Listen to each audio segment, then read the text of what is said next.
Ooh, dun, dun, dun, dun, dun. Good morning, everyone. Happy Sunday. Hope everyone is doing well.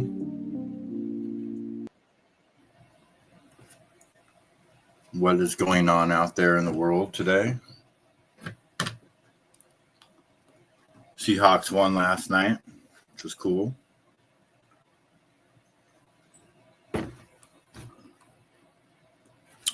Let me put on GeoChamp for a second. Get my brain working. I can tell it's not. I drank too much coffee yesterday. So although I went to bed early, it was one of those sleepless nights, kind of. Sleepless in Seattle. Tuvalu. Can you guys see that? Yes. Tuvalu. I know that's an island. But where are you, Tuvalu? No.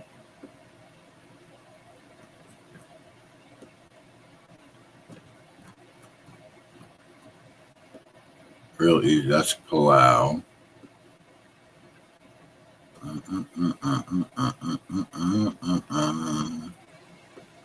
No. The hell are you?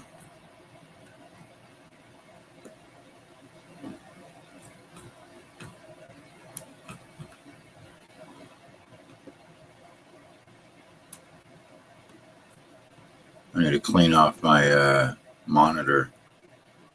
Every island looks like I got little specks of dirt on my laptop. I dropped it yesterday. We'll just say, I know it's not this one, but I'm tired of looking. Where were you? I messed out where it was at. Now it's going to ask me again. Gosh dang it.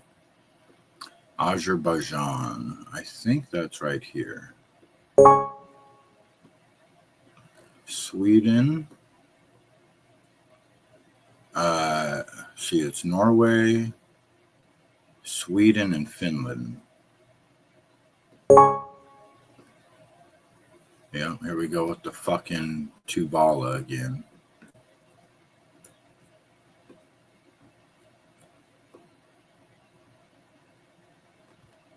Where the hell was that at? Maybe it was over here. No, this one starts with a P, but there you are.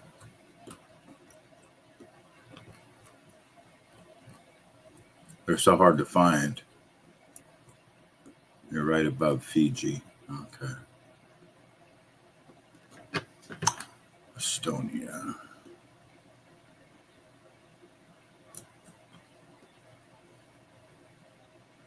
Is Estonia first? It's Latvia, Estonia, Lithuania. No, I think Estonia is first. Yeah. Tuvalu again, you little fuck. All right, I know where you're at this time.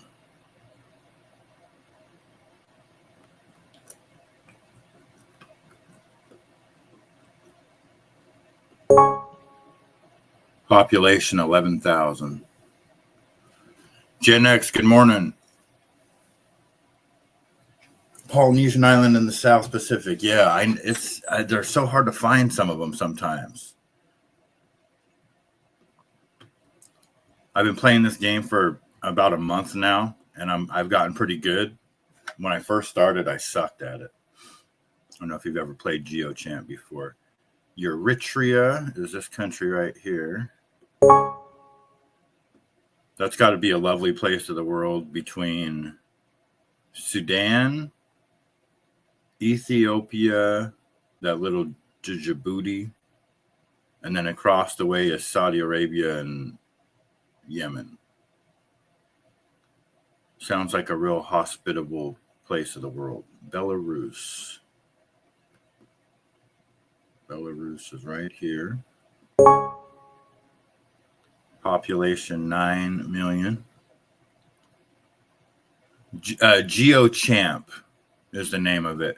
And it's cool because you can do not only the countries like I'm doing, right? You can do mountains. It's like, where is Mount Everest? This one is saying so. And it's a good question. So I'm pretty sure it's right here. Yeah. So you could do mountains. You could do world cities.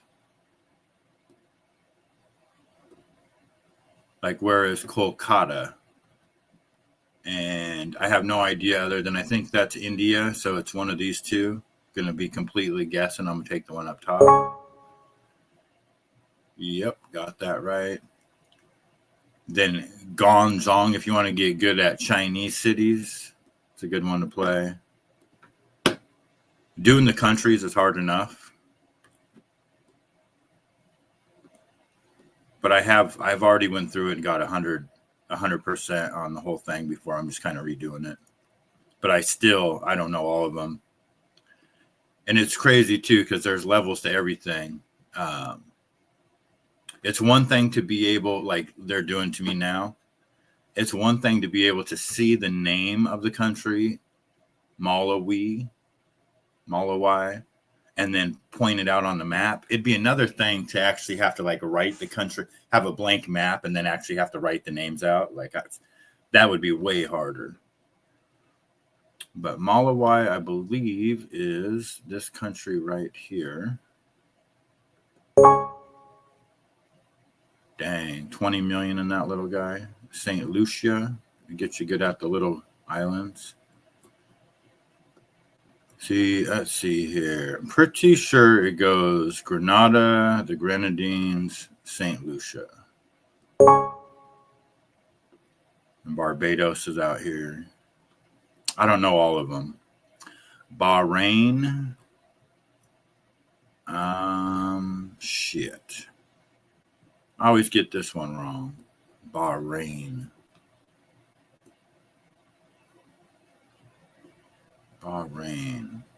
That's Djibouti. Oh, yeah, it's over here. See, this is... I can't remember what the name of this one is. Oman? This might be like Oman, but this is Bahrain right here, this little guy. Capital is Manama. Population 1.4. 1.4 million. Albania, play a couple more. Albania. I always get this one wrong. But actually, I'm pretty sure Albania is right here. It's interesting, this part of the world, too. Everything's interesting to me, but Italy, and then whatever body of water this is right here. I mean, it's part of the Mediterranean, but I don't know if they call this something, but you've got Kosovo, that herds and bogs or whatever. Albania. Can't remember what that one is. Only 2.8 million people in Albania. Let's see here. Play a couple more, and then I'll bounce out. Mauritania. There's Mauritania and Mauritius. I always get them mixed up. One of them is right here, and one of them is down here. I think Mauritania is this one, though. Yeah. Big ass country, only 4.6 million people.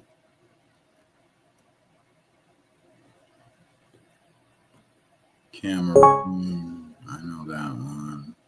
All right, I'm going to stop. Let's see here. Daniel Berry, good morning. Good to see you. Happy Sunday. Hope you're doing good. My hand is not. Let's see here.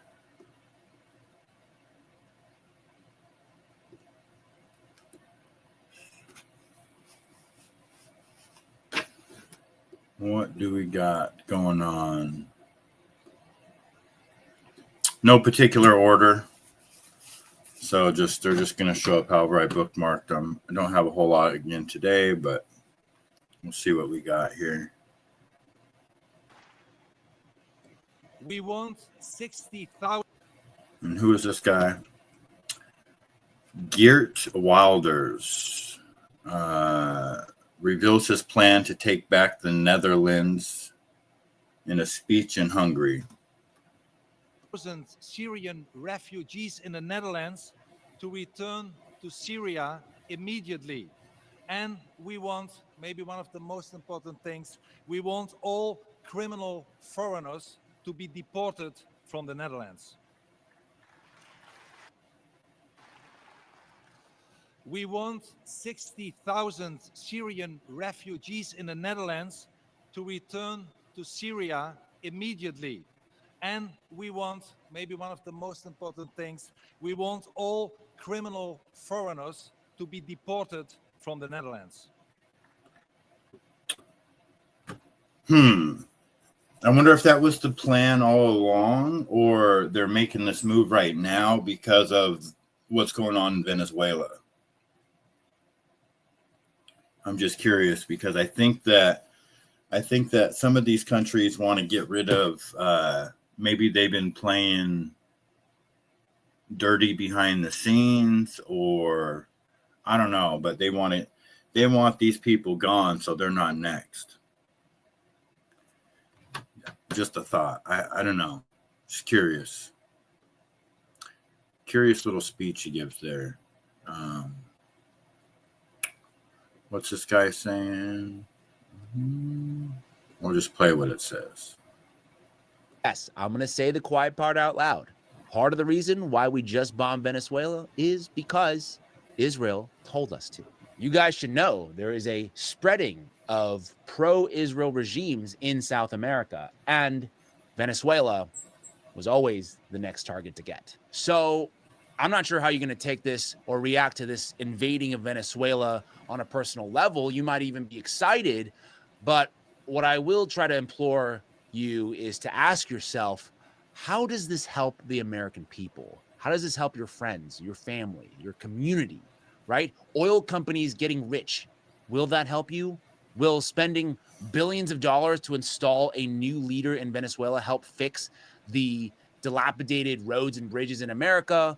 Or will it help fix our broken healthcare system? Will it help you buy a home? Because if the answer is no, we really should question what the hell is going on here and which interests actually run Trump and who actually controls our government. It is true. I kind of feel like we are being led into a trap with the whole Venezuela thing. I don't like it, but we'll just have to wait and see how it all plays out.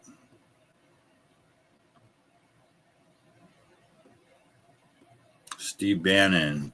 With Trump stepping in alongside Rubio and Hegseth to stabilize the country, are we risking another Iraq under Bush? That's what I think. Isn't this the devil's in the details here? You had this magnificent extraction. You've got Maduro now in the Iwo Jima. He's going to face. He's just been open. They've unsealed the indictment.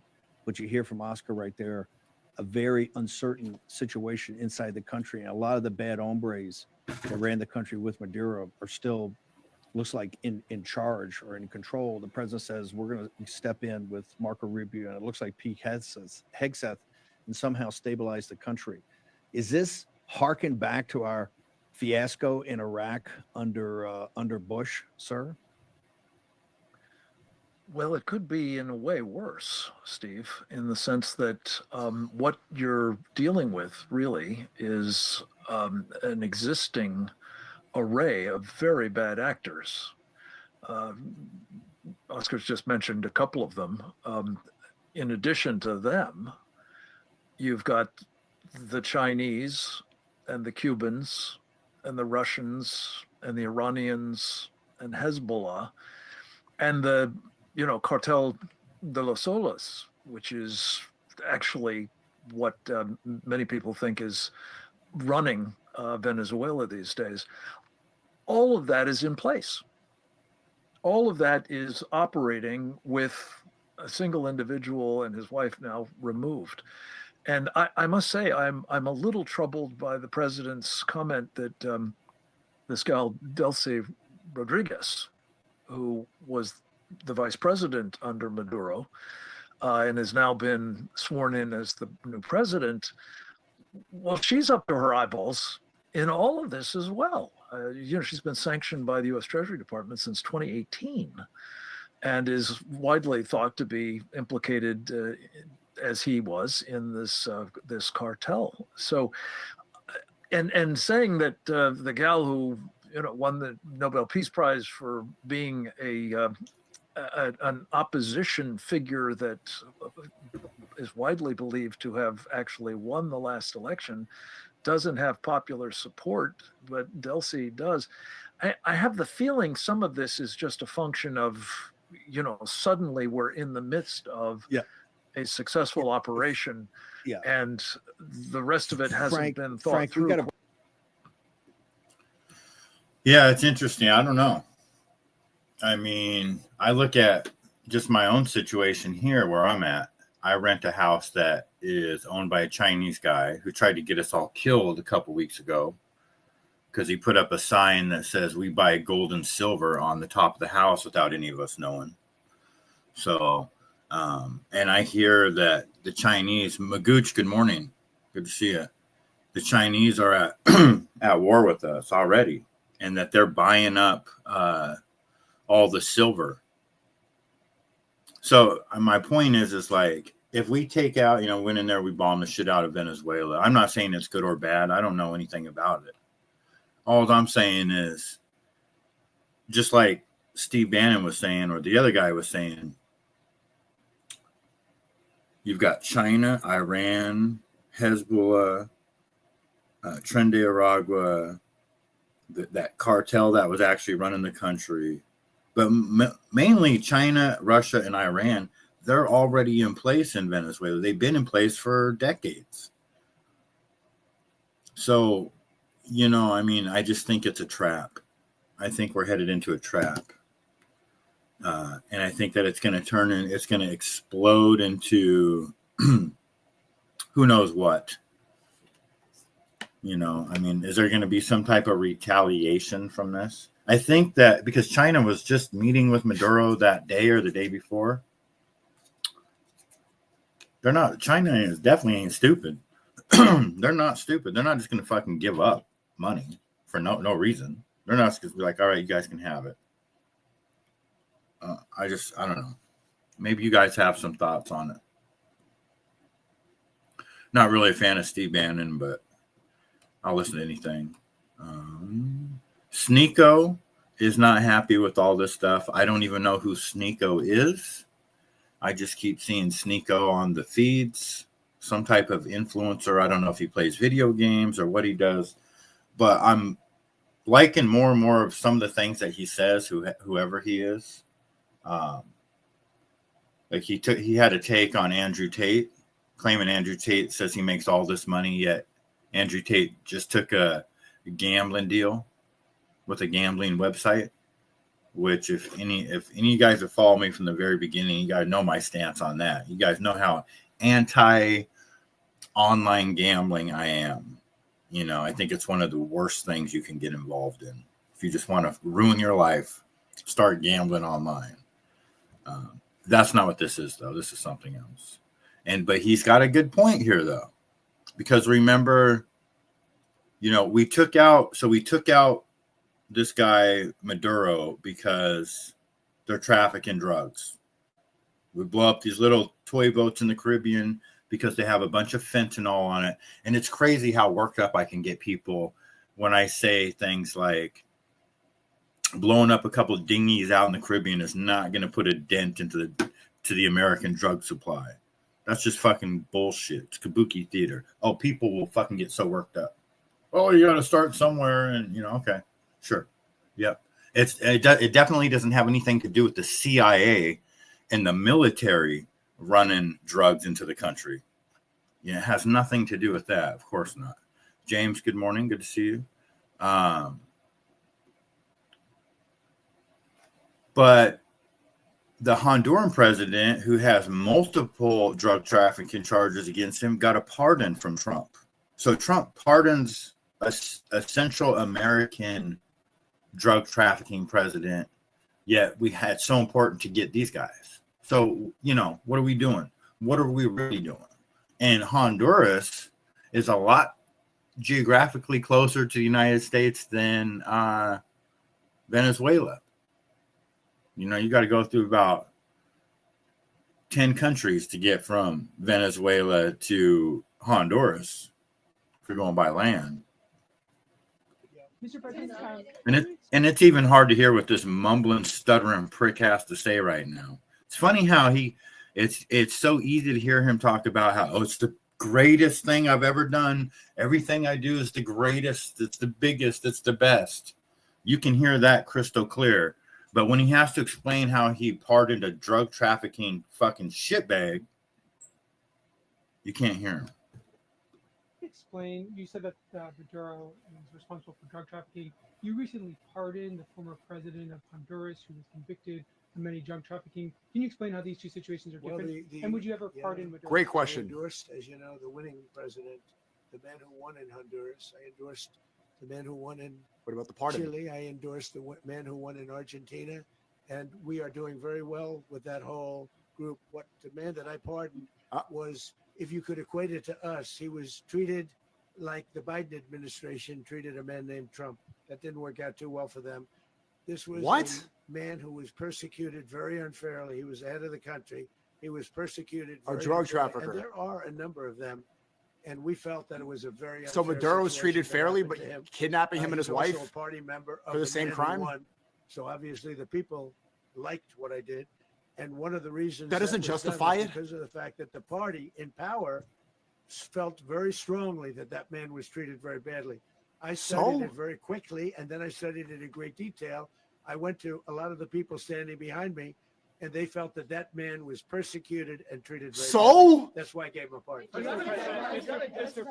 Yeah, and it is. It's such fucking horse shit. You guys just pick and choose. And I have a roommate who just left, who was Honduran. And there's just nothing there.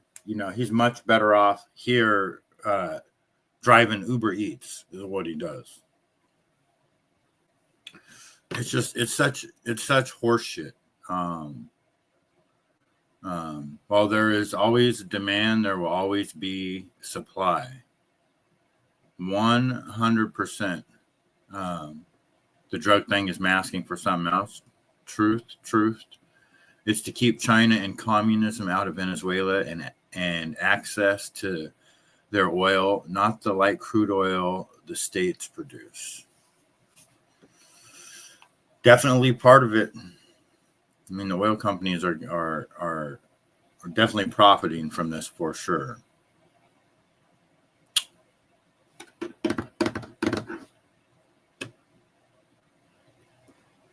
I don't know. We'll move on. Let's see here. This is to your point, James. Same thing. Trump is officially 3-0 with China. Here's what nobody's talking about. China had a heavy investment in Iran. Trump neutered them. China had a heavy investment in Gaza. Trump secured a regional firewall. China straightforwardly controlled Venezuela for 2 decades. Trump's moving in and China's blinking for a third time. And that's why everyone is asking the wrong questions when it comes to Venezuela. The cover story is this. Trump's military buildup toward Venezuela is about countering narco-terrorism and targeting drug cartels like Tren de Agua, which are tied to the President Nicolas Maduro's regime. But analysts go a step further and they still miss the mark when they say, well, this is really about regime change. It's neither of these things. I mean, yes, we've got a drug problem, but it's actually ties to a much bigger issue. Trump's Venezuela offensive is much bigger. It's his proxy war against China. And he's the only president in history who is actually fighting China where it hurts. as of this week, Trump has positioned over 10,000 U.S. troops and 8 warships in the region. We have helicopters and Reaper drones taking out narco boats. We have F-35s, and Venezuela has scrambled their jets. And this week, Trump has authorized the CIA to carry out lethal operations in Venezuela. We'll dive into that one a little deeper in the next segment. All this to ostensibly go after drug boats and fight narco terrorism. Yet everyone is taking this at face value. Listen. Why not have the Coast Guard stop them, which it is empowered by law to do? So Trump answers the question as asked. Because we've been doing that for 30 years and it has been totally ineffective. Even the ostensibly right-leaning National Review. Yeah, it's called painting the narrative, you know. I mean, they ask the questions, they answer the questions. I believe for our civilization, it was probably a good thing. International law is soft and slow, and our enemies take advantage of the stupid policies. True. It is true. You know, it's just like there's levels to everything. You know what I mean? And things like this can start out, with certain intentions, and then other opportunities present themselves. Unintended opportunities, unforeseen opportunities, which can lead to just prolonged conflicts, so they can suck as much money out of there as they can. But yeah, I think it's, it cannot be good. I mean, the real question is, it is China. Like, how will they react? They're more than capable of defending themselves. They're more than capable of whatever,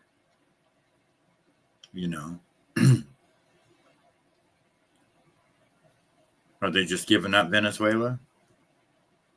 Maybe. I don't know. I don't know how all that works. Who gets it wrong by musing that this is all about regime change. Here's why this whole Venezuela offensive is really about China, and this is a shadow war against Beijing. The first in history that looks like it will actually work. You see, attacking Maduro is attacking Xi Jinping. To think that Maduro is some independent agent is naive and foolish. Why is Venezuela basically China? Well, follow the money, the oil money. Again, remember what I said yesterday about why China is likely the biggest force behind the Gaza war and promoting Palestine and Hamas protests around the globe? Remember, it's about taking advantage of bad leadership that sits over cheap oil and cheap resources. China sweeps in, buys out the leadership, gets free gas, essentially. Venezuela is the poster boy of this predatory China oil game. Beijing is Venezuela's largest creditor by far. Venezuela is over $60 billion in debt to Beijing since 2007. It pays Beijing back in, you guessed it, oil. Venezuela is economically paralyzed by sanctions. The only country supporting Venezuela meaningfully is Beijing because they're the primary buyers. So, I mean, they can't be good, right? We just cut off a one stream of revenue to China by doing that. Or is it, was that already talked about? Was there already deals put in place? Steendu, good morning. Good to see you. Did you watch the Seahawks game yesterday? Kind of a, lackluster game, but Seahawks secured the #1 spot. So good for them. But hope you're doing good.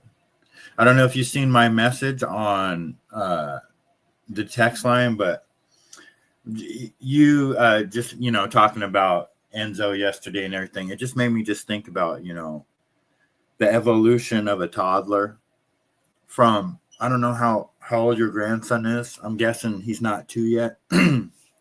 Maybe he is 2. But, they say the terrible twos. But with my, and my daughter will tell you it's not the terrible twos. It's being a 3-nager. And, yeah, it was a good game. I went over to my buddies yesterday and made some nachos. Ooh, they were so good. I went to the meat market, got some good ground beef. Cook that up, chips, a bunch of different cheeses shredded up on there. We had olives, jalapeno, tomatoes. We made our own salsa using those tomatillos and onion and garlic and tomato and jalapeno. It was, we had guacamole. God, they were good. I had 2 plates of that shit. So good. He's going to be 2 in April. Okay. So, and then here's, because what made me think about it, you was like, oh yeah, I'm sore, you know, and can't move and all this kind of stuff. Because, and I haven't had, you got a grandson, I got a granddaughter, and I think you only have 1 grandkid. I only have 1 grandkid, so it's all brand new to us, and I'm just a little bit ahead of you age-wise, you know, because Mila will be 4 in March. So 3 was, it's so, I mean, of course, it's so much fun. You know, every year has got its own things. And then you look back, you think, you know what's so emotional is looking back at the, I don't think you do Facebook, but it doesn't matter. You'll see them on your YouTube or whatever. You see the pictures. It is amazing how emotional you get when you look at the picture from 1 year old or 2 years old when they're 3. You know, like it'll, for me, it's always on Facebook because, you know, you post a picture around Christmas time from 2023. And then on that same day, it comes up on your thing and says, oh, look, you posted this picture, you know, and then you just immediately start crying. You only been awake for fucking 5 minutes. And you're now all of a sudden you're just bawling for no reason because you looked at the picture of, you know, the Christmas photo from 2 years ago. But this, you know, I don't even know what my point is. It is so much fun, but buckle up. 2 is going to, I think 2 is going to be, 2 is kind of smooth sailing. I think it's probably a lot like what you're doing right now. You're just going to have more of that. And then there's something about 3, you know, that like, I know for a while there, I don't know if she still does it, but it doesn't matter what you say. No, it's not. No, it's not. No, it's not. No, it's not. Even if she has to say, like you say, it's pancakes. No, it's not. It's pancakes. And it should just repeat what you just said. But she's got to throw in, no, it's not. She's going to say it her way. No, it's not. No, it's not. Or all the questions just start rolling out of their mouths. I mean, I'll tell you what, I gotta stretch and do breathing exercises before I pick her up from daycare now, because it's nonstop. You tell me adventure stories and everything. Look at that cloud, Papa Jason. Look at that tree, Papa Jason. It looks like a scary wolf. It's just boom, boom, boom. All I do is cry. Yeah, it's I'm having the time of my life with this kid. Yeah. You know what sucks for me is just to have a pity party for myself real quick. And all of you guys can join in. I don't get enough time with her. And I'm always sending my daughter these gifts, you know, those little things that you always send. I can't send them in the text.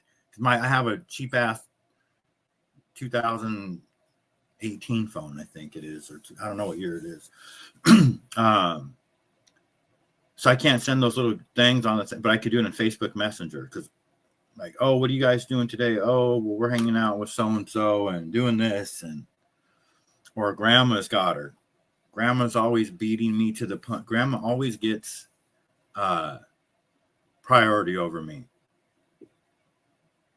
Always. Oh no, she's with grandma today. What? Or I always, it'll be like my day, and then for whatever reason they got to do something or got to go to mom's after, whatever. So we're just going to go ahead and let grandma pick up. So I'm constantly dealing with that. I know time is there. It is, because it goes by so quick. And that's why I'm going on. I've never been on a cruise before. Oh, God, I still don't want to go. I have no desire to sit in those little tiny rooms or whatever. I just don't want to do it. But I want to do it for my granddaughter. So I don't know exactly what the details are yet on that whole thing, but I don't know. Maybe I can just meet them at Disneyland because I think they're doing a cruise and Disneyland or something. I don't know. I still need to find out. I don't get enough time with mine, but I'm grateful for video calls. Right on, Gen X. Yeah, especially if you don't live close to them, you know. I babysit mine 3 days a week, but with the holidays, I haven't seen her, but I seen her on Christmas Eve. And I think I've seen her one other day. Yeah, I went over there to play with her. I even volunteered to play Barbie dolls, and she was just in a mood. She didn't want to play Barbie dolls with me. She wanted to play with her mom. She wanted to play Barbie dolls. She just didn't want to play with me. So. But yeah, it is a lot of fun. Wouldn't trade it for the world. It's just going to be it's gonna be interesting to see Du's evolution as a grandfather over the next couple of years, because it is no other way to put it. It doesn't matter if when you're our age and you're around a 3-year-old, it's challenging. Doesn't matter if the kid was just like handed to you from the Lord himself. There's going to be those days, you know what I mean? There's going to be those days where you are going to want to just sit there and cry, pull your hair out, even if you don't have any. There's just going to be those days. It is very emotional being a grandfather. When you gave up and never expected a baby, then it happens. It's a miracle come true. Yeah, 100%. Keeps us young, you know. That's why I'm excited for Tommy to become a grandfather. ALV, Todd will be all of those guys will be grandfathers eventually. By then, Thindu, you and me are just going to be kicking back. You know, we probably may have more grandkids, you know, but we'll already be like we're going to be calling those guys suckers, you know what I mean, rookies. By the time it's their turn, we're just going to be just shaking our head like, yep, we know. Maybe, you know, by then we'll be able to, one of my mom's favorite things to do was give gifts to her nieces and nephews that would annoy the shit out of her sisters. So she would always give them like just loud gifts, freaking noise making, drums, electronic, just whatever. She would come up with something that would annoy the shit out of her sisters. It was just her thing she loved to do. So maybe we could do that. Send them, send Tommy and those guys stuff to make their day when they become grandparents. Grandparent love is a new love. I'm enjoying it. My grandson turned 5 yesterday, already school aged. So freaking fast. Yeah. Yeah, my daughter just sent me a thing yesterday because, you know, I want to send my granddaughter to a private school because Washington State it's just not even funny how disgusting they are around here in the public schools with, you know, the transgenderism and it's gross. It's not even that. It's more like pedophilia than transgender. You know, I mean, it's gross. So not even going to put her in that situation. So we're just now looking at the schools and stuff because I told her I would help her pay for it, and it ain't going to be cheap. It is not going to be cheap. You know, it's anywhere from $20,000 to $3,000 a year for a private school. You're talking 10 months, not a full 12 months. So 10 months. So if it's $20,000, that's $2,000 a month. If it's $3,000, it's $300 a month. So, and that the $3,000 a year, that one I found, and that's with if you get the financial aid, that of course my daughter will apply for. But But then you got to do your due diligence and go check the schools out, because I was reading up on them, and it's like I would love to send her to a Catholic school. I mean, that's AOV suggested, and I'm leaning towards that. But there's a thing called the Montessori Academy, and that's, I guess, where they work at their own pace. But then I was doing a little bit deeper dive on those, and you got to be careful, because it says some of those can be worse than actually public schools. So, because, they don't push kids that go a little slower. So you may have some kids that, I don't know how, there might be some little devils up in that motherfucker. My life is over, Goomba. It's all about ends. Yeah, 100% thing, dude. And I think, obviously there's a stronger connection. A boy with his dad, a boy with his granddad, of course, boy needs his dad, a boy needs his granddad, so girl, they have, they have their mom, their grandmas, their aunts, their cousins, they have lots of women. Excuse me. I definitely, there's definitely a role for, and I don't know if it's a similar situation, but my granddaughter, doesn't have her dad. He's a piece of garbage and lives in Florida. So, I try to fill the role as much as I can, for being there for like a male, a male role model type of thing. So, but yeah, it is definitely a game changer for sure. In fact, I'm looking forward to getting back into the regular routine this week.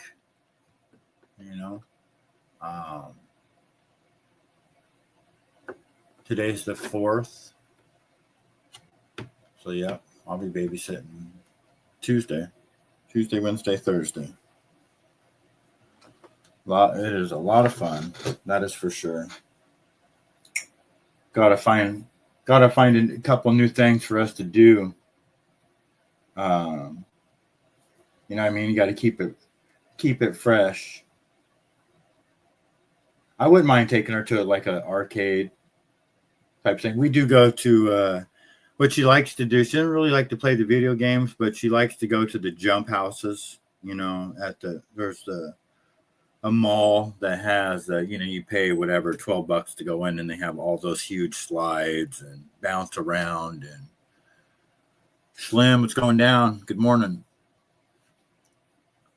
So that's one of her go-to things. There's a couple different ones. There's Wizzy World or whatever the hell that one is. Got all kinds of little merry-go-round and slides and balloons flying around in the air from the little wind tunnel and all kinds of stuff in that one. It's amazing how his world revolves around Thindu. Adorable, amazing, worth living this life. Yeah, it is. And especially like around the holidays, right?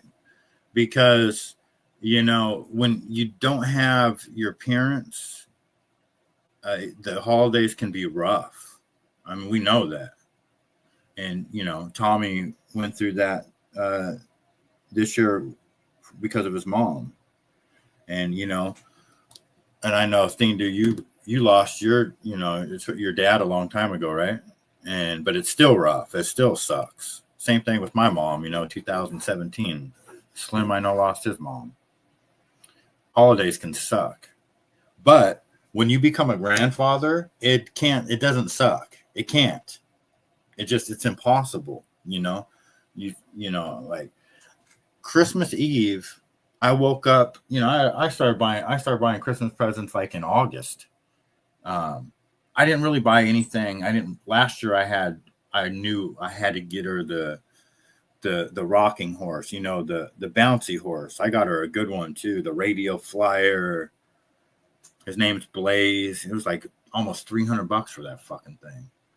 But I had to get her that, and I bought it in the summer. This year I didn't know what to get her. She got so many damn toys now, and her grandma in Florida bought her this Barbie. I showed you guys a picture. The Barbie house bigger than she is, literally taller than she is.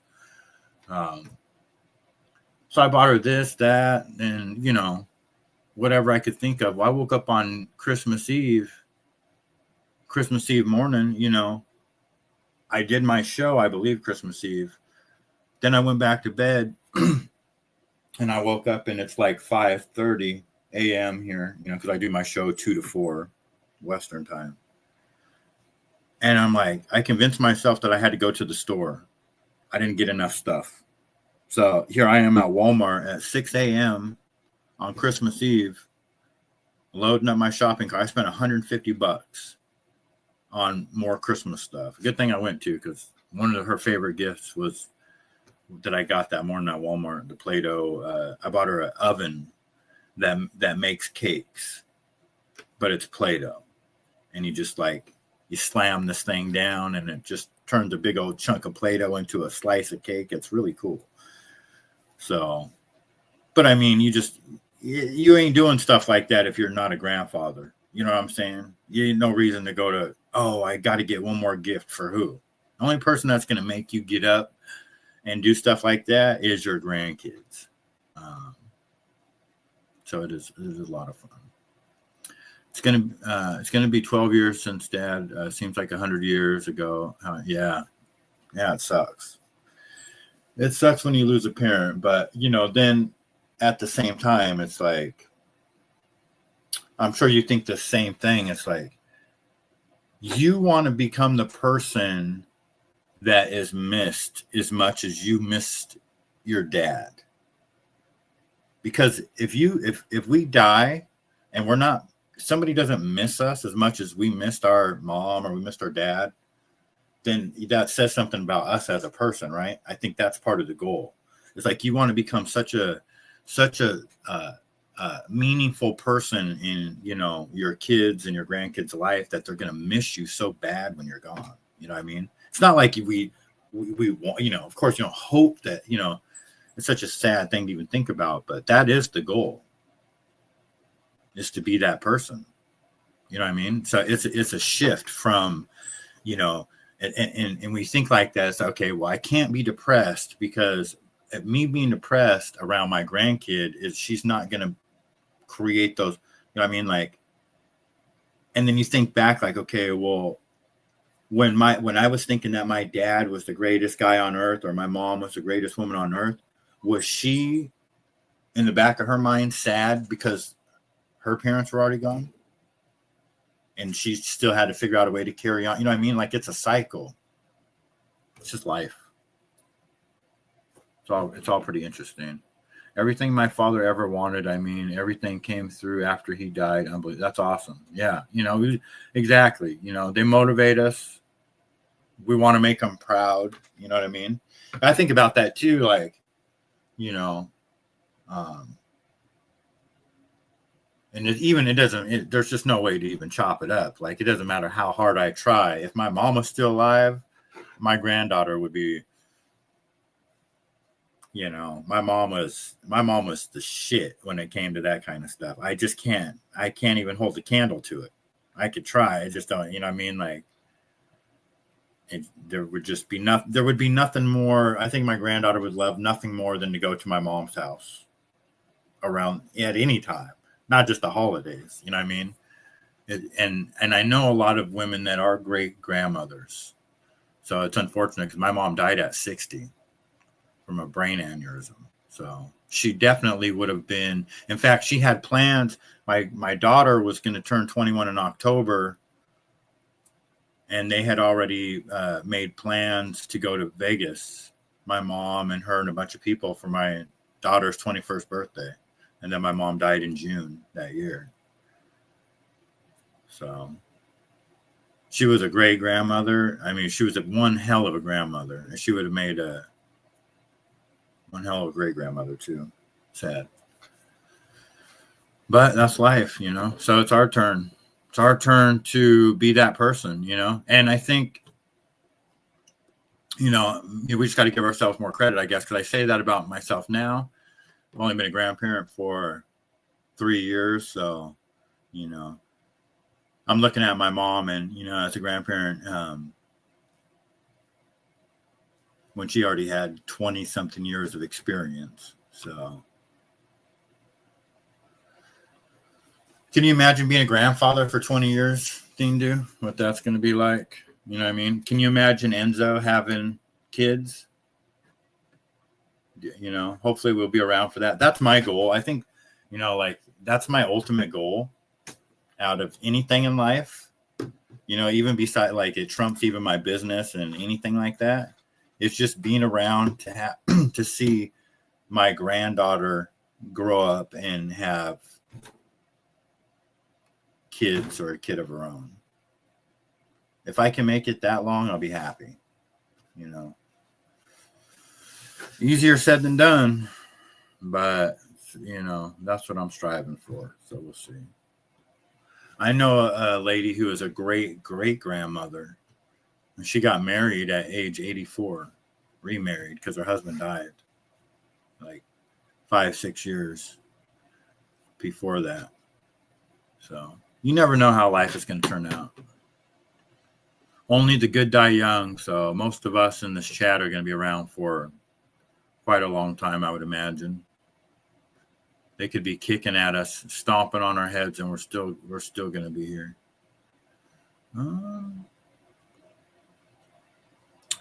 Interesting little take on Erica and Charlie this lady has. Somebody asked about sex before marriage. Of course, that viewer spoke Christianese. How would you wait well for a spouse? How would we say? I'm horny as hell. How do I keep it in my pants? Get your blood work done every 6 months. Why? To test what for what? STDs? I mean, that's great advice. You know, if you're sexually active. I don't think it's the answer Charlie was looking for his wife to say, because he jumped right in. Don't have sex before you get married. Don't have sex before you get married. He's like, don't forget this part. She lets her good advice just get steamrolled. And as a former evangelical, I can tell you a lot of women do that, and it comes out in passive-aggressive ways later. Do you want to pick the last one? No, I want you to. What Erica Kirk is doing right there is taking her power back. You know, he kind of, if you know, you know. Women can make very good mothers with almost no like training. It's just at 23, 24, women can make good mothers. I don't know about that. Good for her for pushing back on that. That's hit or miss. Expressing the complete opposite of what her husband just said, who says it's innate in all women that they're just going to be great moms if they just give it a chance and stay home and their husbands provide. But they have to be prepared for it too. The silence was deafening. He didn't like this. And I've seen this dynamic before between them. One time he mentioned how young women should get married. Well, she didn't get married till later. And, you know, so she pointed out it's okay to get married later too. And he just, what he does in response is just ignore her and move on. Again, equally yoked, right? It's demeaning, it's dismissive, it's dehumanizing. Answer is yes, he doesn't want to give it. Again, equally yoked, right? Equally yoked. Next question. That was a dick move. If that's repeated behavior, which I have actually seen several examples of it in their interaction in public, I can't imagine what it would be like in private. I don't believe she orchestrated his removal. I don't think, though, that she's missing him.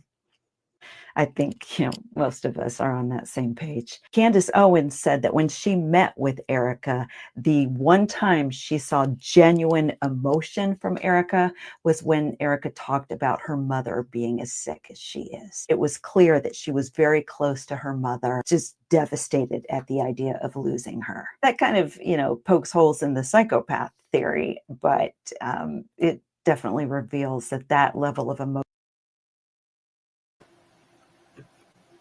We'll never die. That's right, Slim. We're going to be around forever. You already know.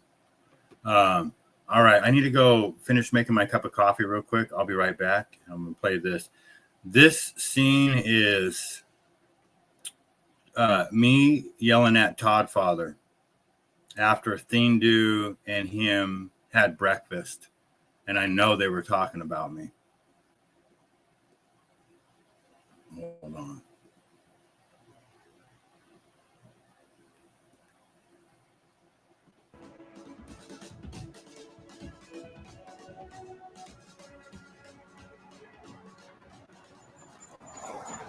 Be right back.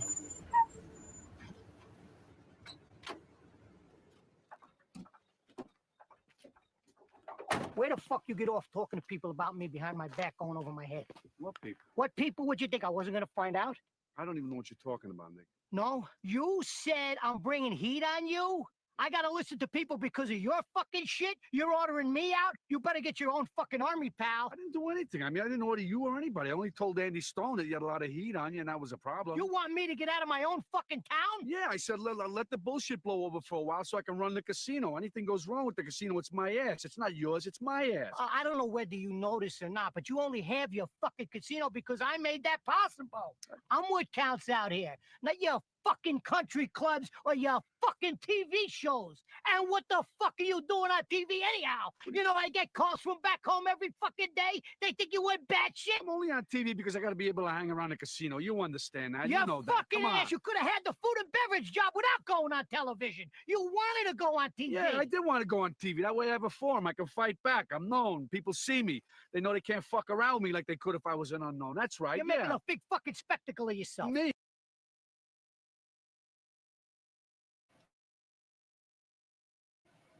That's Todd making a big spectacle of himself. All right, let me shut that off before I get struck. What else we got here? Let me rewind it. We shouldn't pay taxes. No, we shouldn't. The fuck are we getting for it? Okay. And here's the thing about not paying taxes that people don't realize is that everybody's like, oh, well, what are they going to do? They can't do shit. They can't do shit. Okay. Can't they put Because you in first jail? of all, it takes the IRS 3 years to actually catch you anyway. And by the time 3 years are done, they don't have the money. We'll have a new fucking government. That's right. Amen, brother. Hell yeah. Yeah. It's real simple. It's real simple. Nobody pay. The government collapses. We rebuild the government. And then we never have to pay again. It's really fucking simple. They can't do anything about it. Here's what they would do, though. Here's strategically what they would do, because they will have repercussions to them. What do you think they will do? Oh, they're going to go after whoever the mouthpiece is. No, they're not. They're not going to go after anybody because they can't. They don't have the ability to do it. So history always repeats itself. No, not food shortage. Do you know what happened in Germany when they did this? They printed World War. They printed tons more money and hyperinflated the currency. So what they'll do is they'll fucking print $10 trillion of new currency and break the financial backs of the Americans. So for the tax strike to actually work, there has to be an agreed upon new currency system that would allow that to fucking happen. So you would have to go back to, it would go to, I don't think digital currency is it either, because they can just shut that shit off. Right. So there would have to be something else that people bartered or silver coins or fucking whatever, that will replace that system. Because the first thing they're going to do is they're going to say, oh, you're not going to pay? Okay, well, we'll make your money worthless and you'll be fucking poor. So that's the other step that has to be thought of. But even that's going to take some time. I don't know. They can print $1 trillion in one fucking day. True. So it's true. Yeah. So there's some strategy that has to be thought out. It's not as simple as just saying, oh, we're not going to pay. But I don't think it's anything that these creative minds in our country, there's lots of them, it's not just me, could think of, to fix it. Well, that's why I said, you guys you guys are the ones that got to execute. You guys rely on podcasters to be your voice. That's not going to get it done. If that was going to get it done, shit would have changed a long time ago. That's right. So this idea that you can rely on somebody like me or somebody like, anybody to be the voice and that's going to put enough pressure. No, it's not. The people have to fucking make their voices heard in unison now. And that has to happen. Otherwise, shit ain't going to fucking change. I got an idea, Mr. Muscles Marinara. Why don't you not pay your fucking taxes and we'll see how that works out for you first. You go first, dumb fuck. How about that? Take that stupid advice and shove it up your sister's ass. A tax, don't pay your fucking taxes. Okay.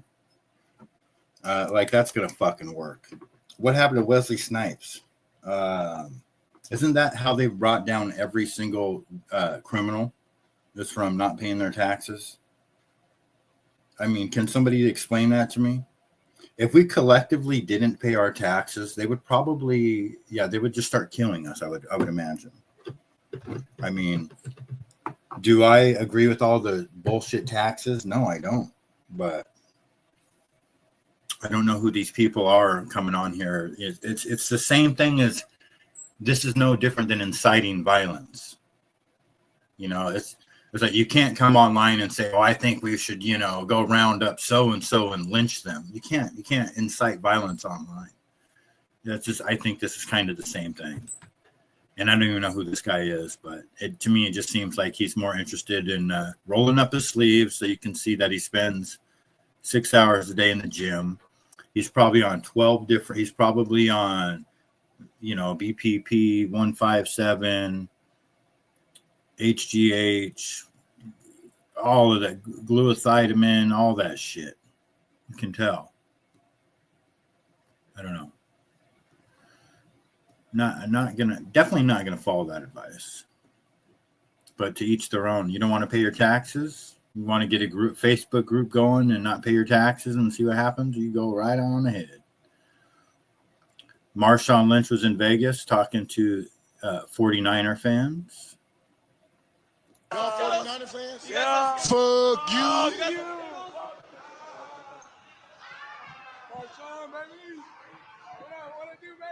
Fuck you, you little ugly motherfucker. You a Niner fan? Yes, sir. Fuck you. Yes, Are you a 49er fan? Yes, I am. Fuck you. Hey, Marshawn. Go Bills. Are you a 49er fan? Absolutely. Fuck you. I'm kidding. We want this shit. Y'all 49er fans? Yeah. Fuck you. So that's Marshawn's how he's handling the 49er fans. This lady is how she keeps it young.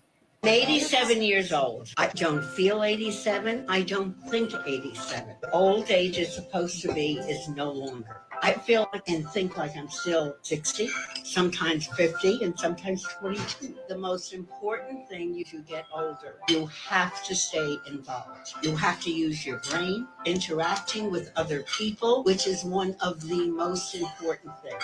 It has to do stuff here. Do I have things wrong with me? Of course I do. So what? Everybody's got stuff wrong. I'm lucky. I get up every morning. I know who I am. I know where I am. And I have a purpose. Be involved with the world. Be aware. Be able to have conversations with younger people. Not be stuck in, I'm old. It's terrible. Screw it. Get up and move your fucking body. Take care of yourself mentally, physically, emotionally. Part of the world.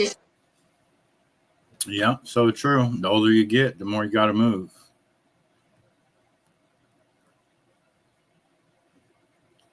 Logan Paul and Neil deGrasse Tyson having a conversation. Two of the biggest frauds the world has ever known. So I'm really interested to hear what these two fucking dirtbags have to say.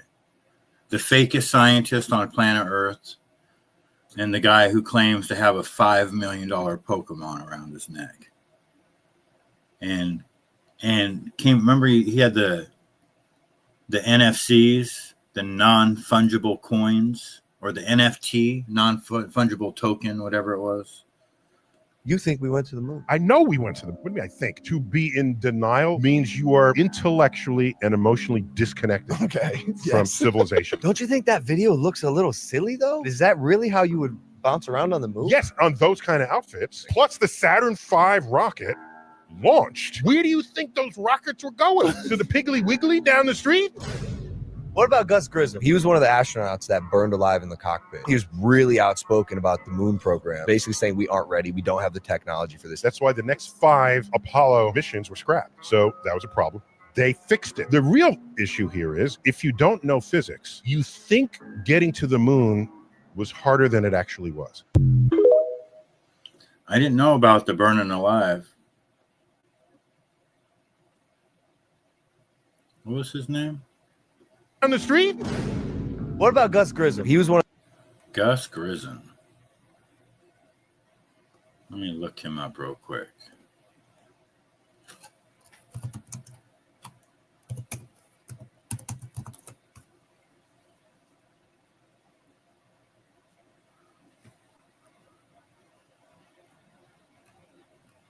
Flew Liberty Bell 7 in 1961, a second American in space. Selected to command Apollo 1. Died in the Apollo 1 fire on January 27, 1967, during a ground test. The cabin was filled with pure oxygen. A spark caused a flash fire. The accident led to a major spacecraft safety redesign. Huh.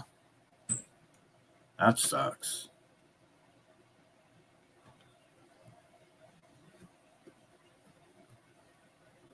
Yeah, nothing to see here, right? Because they had an election and their incumbent president, Nicolas Maduro, we all know who Nicolas. This is from August. In Venezuela, because they had an election and their incumbent president, Nicolas Maduro, we all know who Nicolas Maduro is. And my suspicion is he's actually about to be killed. And I'll tell you why. Now, I just want to be clear. I am not a Nicolas Maduro apologist by any means whatsoever. I am just recognizing a very clear pattern here. And I find it interesting that the regional leaders of other countries are demanding that they recount the votes. They are demanding essentially that the winner be declared Edmundo Gonzalez. They're calling it electoral scam. First among them, Milei in Argentina. Now, I want to be very clear. I don't trust anything that crawls out of Argentina with blue eyes. There's a reason for that. And that reason is because after World War II, a lot of Argentinians suddenly had blue eyes. And so I do not trust Milei. I'm happy to say that. Call it whatever you want. Something about him just reeks of a state plant to me, and how much the media is in love with him. And he just is doing the absolute most despite just getting into office.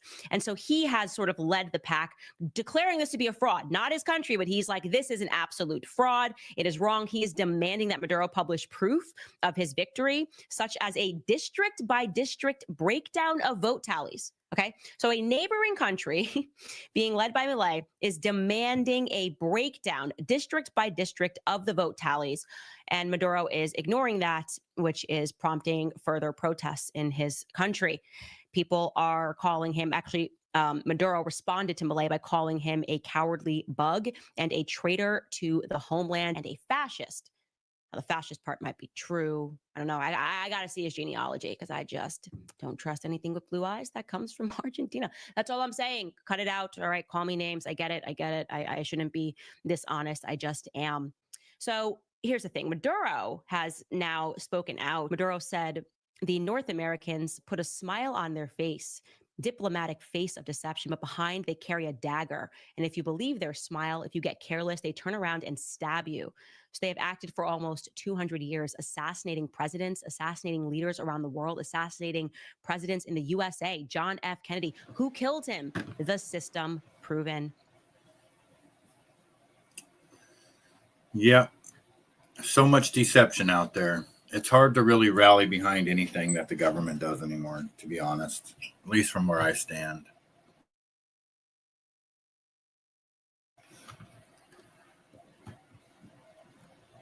Samson option is Israel's kind of... Let me start over. Essentially, the Samson option is Israel's kind of looming threat that if we ever get into a war and we're losing, we'll throw a fucking tantrum and nuke everyone, because the Samson option is not just a declaration that we will be unafraid to use nukes against our enemies, but if our allies let us start to lose any of our wars, we're gonna nuke them too. Because y'all pieces of shit should have had our backs when we were down, and if you don't, fuck you, we're bombing everybody. I'm kind of I'm kind of embellishing, but that is actually what the Samson option talks about, and you should look it up for yourself because it's fucking psycho. And I cannot think of anything that is more toddler than, if I don't get my way, I'm gonna fucking nuke everyone, so you better help me. Essentially, the Samson option is Israel's... Yeah, I agree. What do we have here?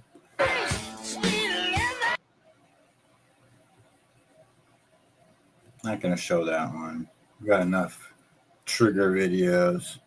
This poor guy, speaking of trigger videos, I don't know who he is, but he was live streaming and showed his password on the screen and had all his money stolen, like immediately. They got his cryptocurrencies. Okay. Lads, we're... Oh, fuck. Was that my seed phrase? The fuck? Where the fuck is my flag at?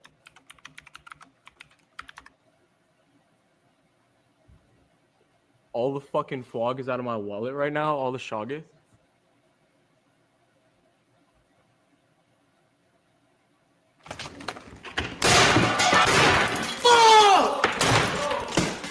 What the fuck, bro? Bro, my fucking... Oh my fucking god, bro. What's happened? Dude, fuck this shit. Right. No fucking way, dude. I gotta end this. Are you fucking serious? Sorry, guys. Okay. Lads, we're... Oh, fuck. So be careful of showing your passwords on here. Steal. You know, my mega yacht, I have a mega yacht. You know, Why'd you take the gambling deal? He's said that he made $30 million. Is he already? You're making so much money and you're a billionaire. Why did you need to compromise your morals for what was the paycheck for the gambling deal he took? What, 10M, 20M, 5M? Was that really, did you need to do that? You know, if you're so rich and wealthy, it's like, at what point is it enough? Well, they just steal and steal and steal. You know, my mega yacht, I have a mega yacht. You know, why'd you take the gambling deal? He's said that he made $30 million. Is he already? You're making. Yep. And, you know, I agree. And, you know, you can just ask certain people here on YouTube that have taken gambling. I don't know. We know some people that have had gambling deals, sportsbook deals, and they regret it, and they no longer have those deals because they found out the hard way. You know, you're going to keep talking about sports betting and a gambling website. You're going to promote it every day, every single day on your show. That's what you talk about. You're going to end up falling victim to it yourself, and that's what happened.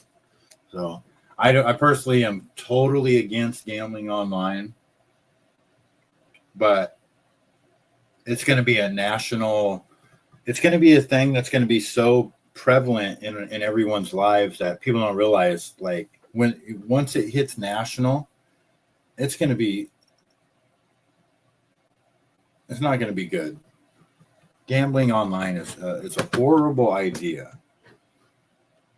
It's got to be one of the most like impulsory, addictive things ever. You know what I mean? Like, gambling in a casino is like, it's not even close to as damaging as being able to gamble on your phone. The thought, you know, no one in their right mind is going to drive to the casino at, say, 1 o'clock in the morning, 3 o'clock in the morning, 2 o'clock in the morning, 5 o'clock in the morning. These are not hours you're not going to go to the casino. But you might have the urge to, but you're just not going to go because it's just you got to be really a degenerate to do that. But that doesn't, you know, let's imagine you wake up to use the bathroom at 2 o'clock in the morning and you're like, oh man, let me push the button on my phone a couple times real quick. You know, next thing you know, that bathroom break cost you $100. That's the shit that's going to happen. Not a fan of it. But to each their own, you know. Does anybody think that Andrew Tate was like some moral barometer? You know, like he was I don't know. What do we got here? Arnold Schwarzenegger is saying something about, imagine a gym that gave you half of your membership fees back just for showing up. So he's trying to motivate everybody here.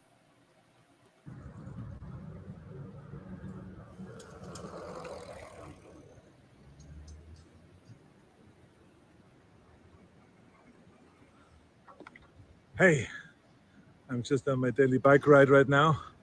I just had a good pump.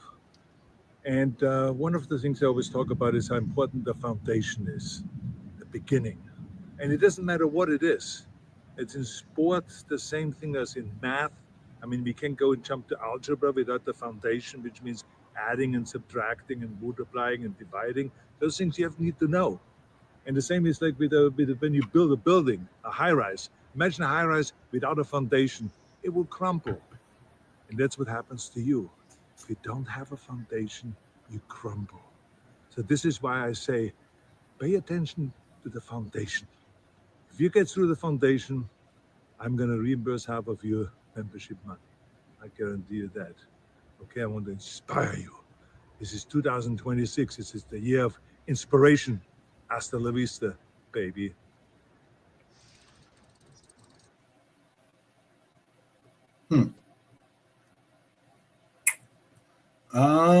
Angry President Putin. You're going to have to read the subtitles. Югославию бомбили. Под каким предлогом? Что санкции Совета Безопасности, что ли? Где Югославия, где США? Уничтожили страну. Да, там внутренний конфликт, там свои проблемы. Но кто дал право наносить удары по европейской столице? Никто.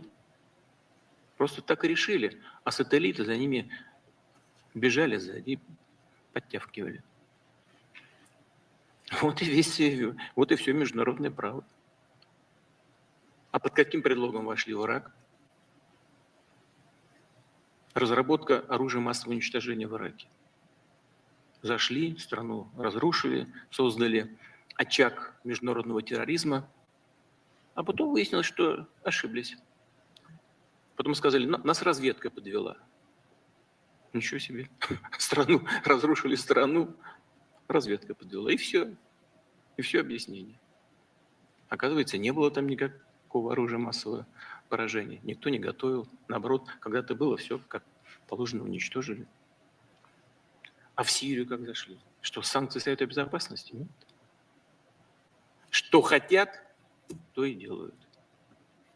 So basically, Putin is calling bullshit on all of the bullshit that America pulls. And, you know, I gotta be honest, he's not wrong. He's not wrong. You know, look at what George Bush was saying about weapons of mass destruction. That was fucking bullshit. That whole thing was bullshit. It's all bullshit. It's all Venezuela. They're not, it's never about helping out anybody but themselves. You know, how can they say that intelligence let them down? That's just bullshit. How do you even say that you have weapons of mass destruction? What's the evidence? You know what I mean? Obviously, you got to have some evidence. Oh, we were wrong. Intelligence let us down.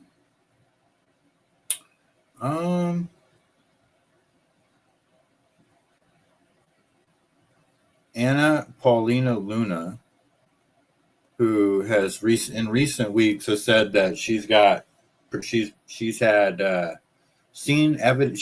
She's seen proof for herself inside the Pentagon of aliens. But she has a message for the Mexican president. One of the most corrupt countries in the world, and it's a shame. They had one of the bloodiest election cycles this past cycle, and they killed journalists that were covering it. They've killed their own elected officials that were actually trying to fight the cartel. So I really don't care what the president of Mexico has to say, because in my opinion, she's only in that position because she's been installed.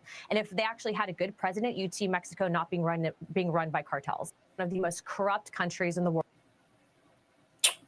Yeah, well, she's not wrong about that, but I would say the most corrupt country in the world might be us. See no evil, good morning. You need a villain. Yes. Always got to have a villain. Mel Gibson.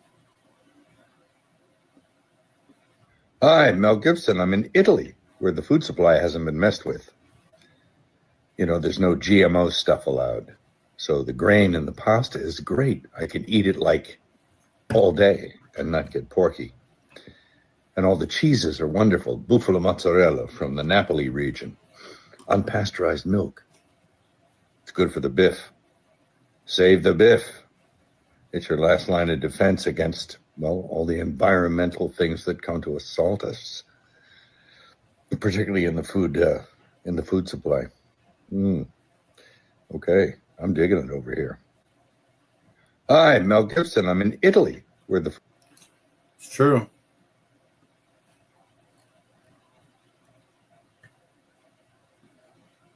This is a pretty interesting little video. Vanilla Ice talking about not having to pay property taxes if you bury a loved one in your backyard. Does anybody know about this?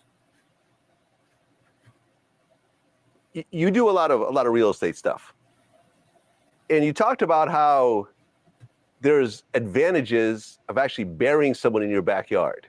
Yeah. And you said something about it when Trump buried his ex-wife in his backyard. Yes. It got rid of all the liens. Absolutely. Not just that. Hell, it's way beyond just liens. You don't owe any property tax forever. Never, ever again. This is why they just found out that this whole hoax that went viral about Elvis Presley in the state. Did you see that? No. Okay, so right now, last week, there was this big thing going viral about foreclosure of Graceland, and the daughter of Lisa Marie, family of Elvis, is fighting for it. And I was about ready to go protest this because I'm a huge Elvis fan. I named my daughter Priscilla. You know, me and my wife are huge Elvis fans. Yes. And we're like, no way, it's got to stay in the family. This is bullshit. And I found out it was all really bullshit, the whole story, because you can't take it from them.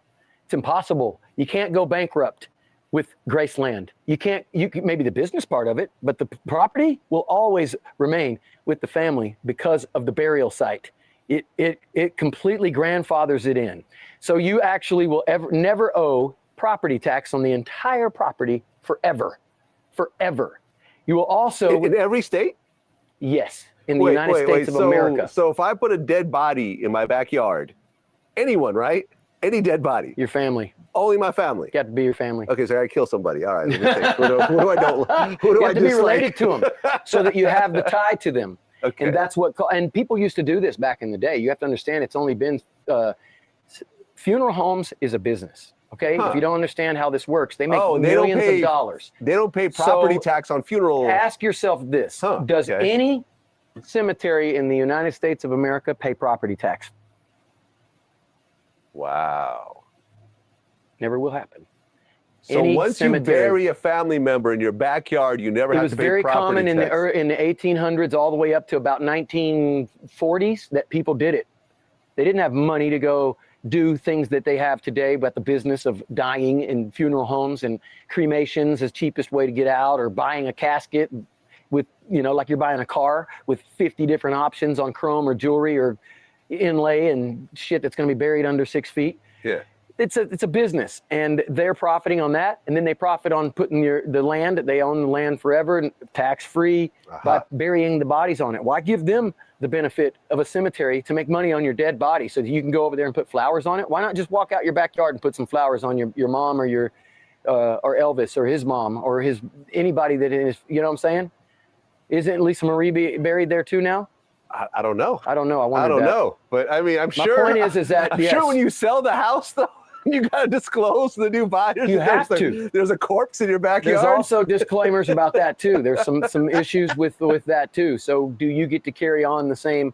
And exhuming is a problem too. It's not so easy. You can't just say, I want to sell this property now. It's not so easy to sell your property. Right. Okay. So yeah, because then you have a body in the back, and then I don't know if the new owners want that. Exactly. Well, you got to think about that before you plant the body there. If you're ever going to try to sell the property, or do you want to keep this in your family name after you die, give it to your kids and their kids and their kids and their kids? That's why I said, Elvis, this is bullshit. Weird. It's very, very interesting. Some of these fucking laws we have out there.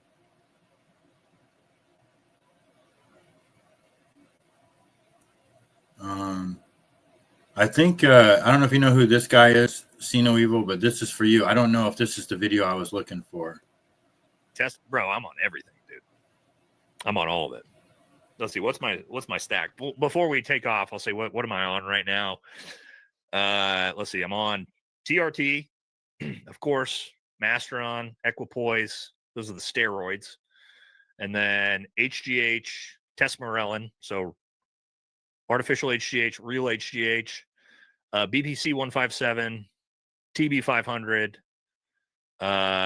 What else do I got going on? GLP-1 for a little bit of weight loss. We got glutathione. That's another one I'm taking. I think that's it. Moodiness? I'm not moody, man. Super, super calm. Yeah, I know you are a little moody, my guy. What do you think about him? Does he got you beat, See No Evil, or are you guys on about the same amount of juice?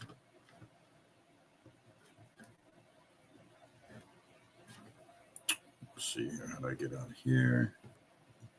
Yep, and that's all the videos. You do a lot of all the videos I have for today.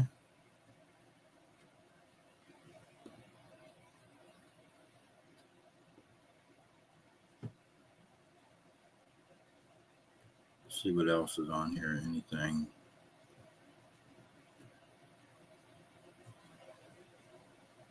No. You got him beat. He explained what works together and what is the correct way to take it. Right on. Yeah, supposedly he's like an ex-Green Beret. So Valhalla FT. I don't believe anything he says, but I'm sure he knows about me. Obviously, he looks like he knows about the steroids and stuff. So that's funny you say you got him. You probably got him by about a couple injections. Right on, guys. Well, thanks for hanging out today.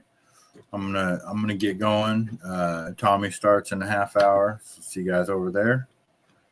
And everyone, have a good day. We'll talk to you soon.